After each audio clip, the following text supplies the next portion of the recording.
Yun, hello guys. So, magandang umaga na naman sa atin. So, since hindi tayo makapag-hunt ngayon dahil umuulan dito sa amin, ito yung magiging video natin. Itong yung rod natin isa, yung natira. Kasi yung isa kinuha na ni Emma Skin. Shout out sa iyo, bro. Ito gagawin natin. Napansin ko kasi parang wild yung bala niya kasi mataas masyado yung output.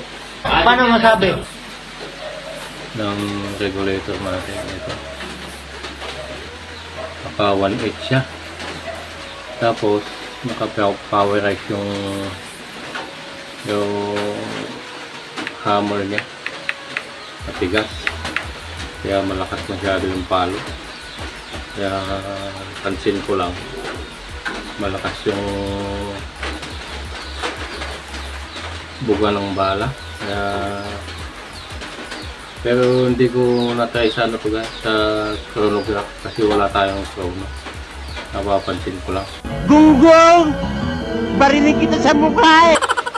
na hindi consistent yung tama ng ano, pellet sa target. Iba-iba. Parang wild yung bala niya. Ang gagawin natin, try kong ibaba itong ano, itong output niya. Ibaba natin kung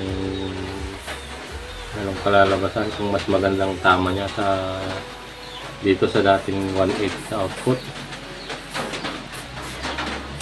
Try muna natin siyang iputok para makita natin yung comparison mamaya pag naibaba na natin yung output.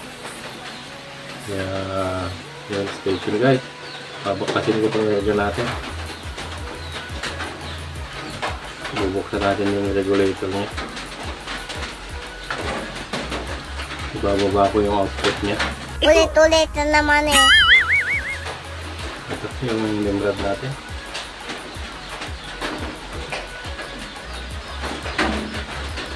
Sige, stay tuned guys. Paklasin natin to.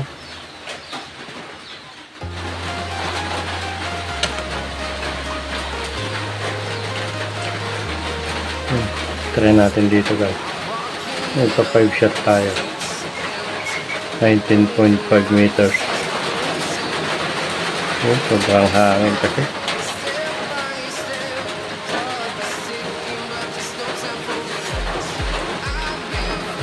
Try natin kung maganda yung ano niya. Patama niya sa 1.8 na output.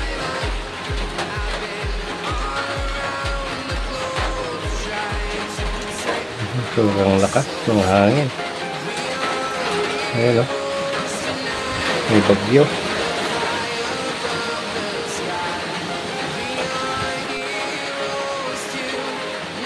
Ilagay muna tayo ng aim point.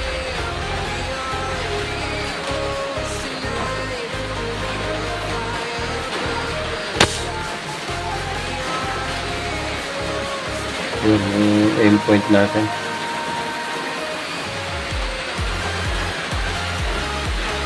So, mag-try tayo ng 5 shots.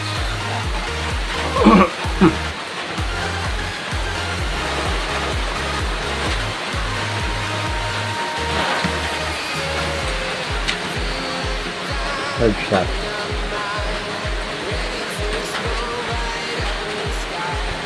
Ito, first shot natin.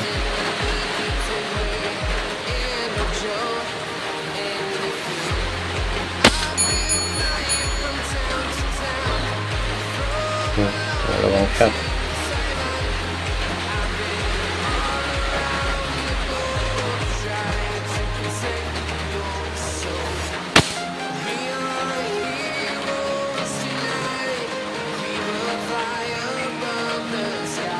Pangatlong shot.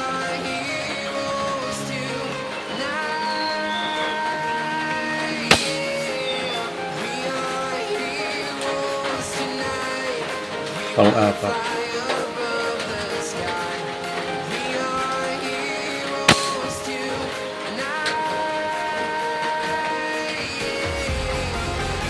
Ay, lima.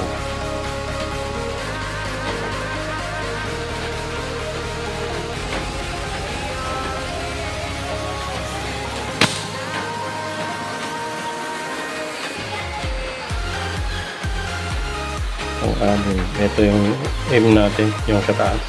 Yan. Yung 6 to.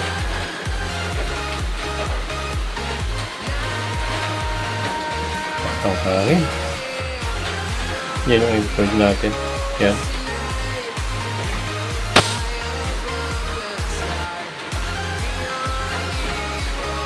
Ito.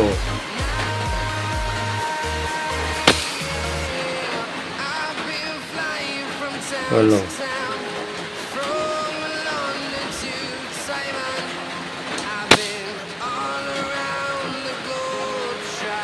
Yan.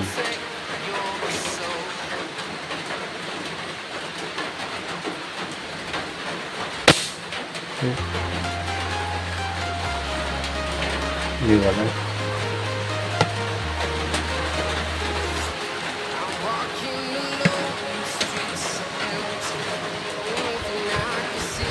Sampo.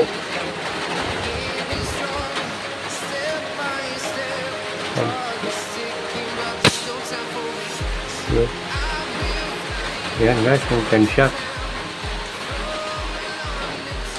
Mahangin kasi.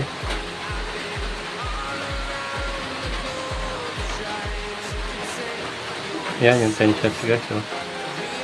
So hindi natin malapitan kasi nasa taas siya. 19.5 yata o 6 meters. 10 shots. Yan. So bali dalawang aiming point tayo. Ito yung una tapos ito yung pangalawa sa taas. Yan. Saka mahangin. So kaya natin babaan yung output kung mas maganda yung performance na sa mababang output. Kung hindi, babalik na lang natin sa dating sa ganitong output nya na 1.8. Pero try muna natin ibaba para na rin tumipid yung hangin. Yan, sige guys, baklasin natin tong yung airgun natin. Yan, so baklasin na natin yan. Una-una lagyan natin ang buhit nyo. Dito natin dito. Kaya pag binigat natin yung lagay ng scope. Ito pa rin yung setting nyo.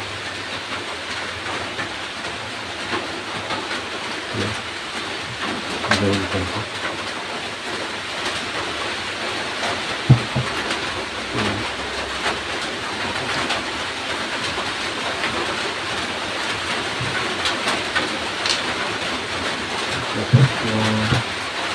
Dito kailangan natin ayan dito ang clear yung dulo dito lang dito scope natin para dito ang maligyan.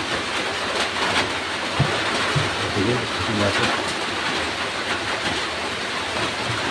Sige.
natin guys. Ayan, ano po.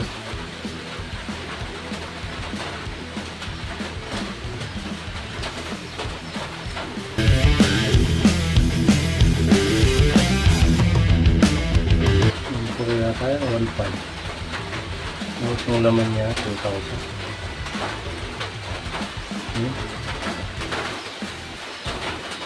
So, sira na pala yung regulator natin dati dyan. Kaya kinuha ko yung laman ng loob. Yung pinaglalagyan ng disc. Yun ang kinuha ko dito sa lumang regulator natin. Yun ang pinalipak ko dito. Yun, sige, simbolin na natin.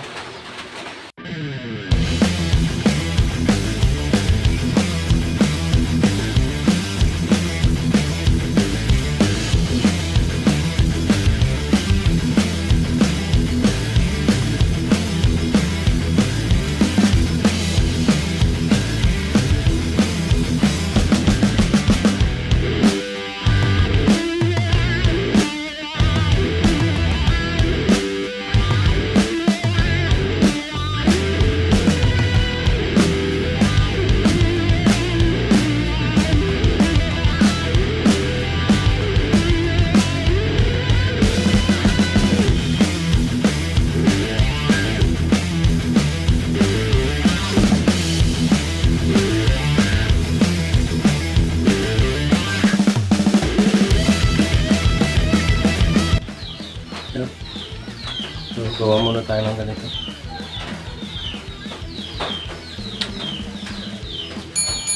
Gawa natin ikabit yung scope. Gawa natin ikabit. Gawa muna tayo ng ganito. Tapos test file ulit tayo. Okay, stay tuned yan. Yun, ito na yung nagawa natin dyan. Medyo humaba na siya.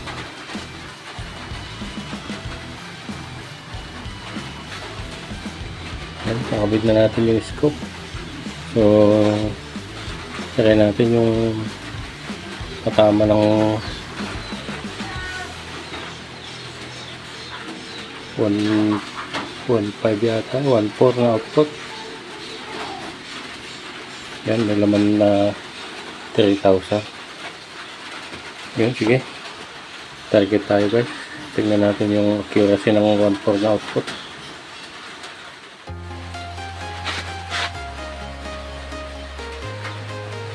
Gawa muna tayo ng endpoint.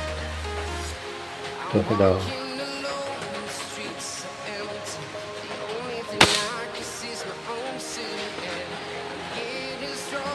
Yun, first shot.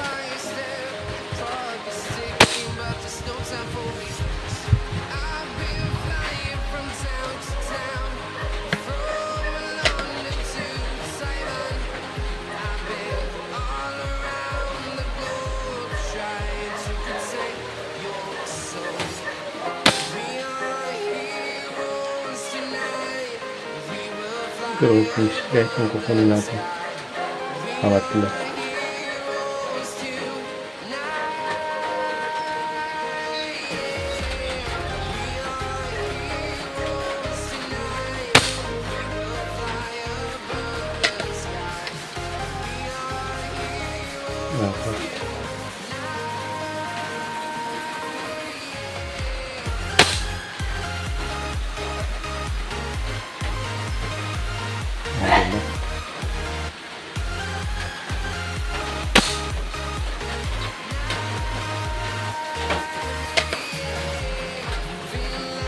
Anin.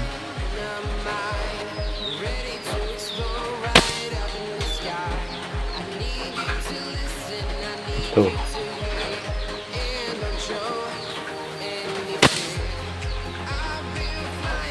Ang bago.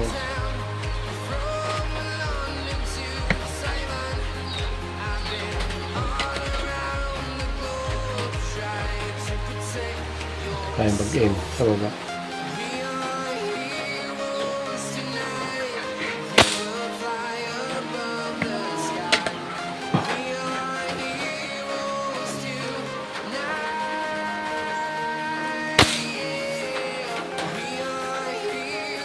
Pasok.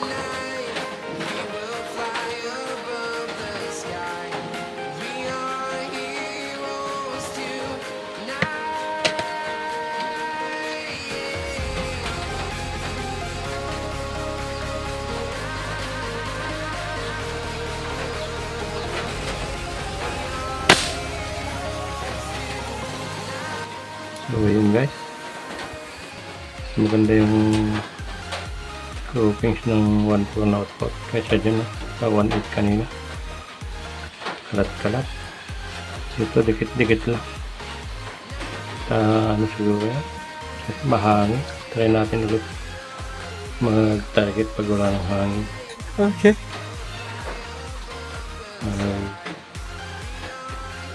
Hindi na siya hindi na sumasayo yung mga target natin. Yun. So mas maganda yung performance ng 1.4. So mas matipid po guys sa hangin. Kaya dito na tayo sa 1.4. Zero na lang natin ng maigi. 2 hours later. So ito na guys yung setup natin ulit. Yan, inuubumpang ko siya. Yun, so ganito yung video natin guys. So nag-enjoy kayo. May simpleng video lang. Hindi tayo makalabas dahil muulan. So see you guys. Hanggang sa next video na naman tayo magkita-kita.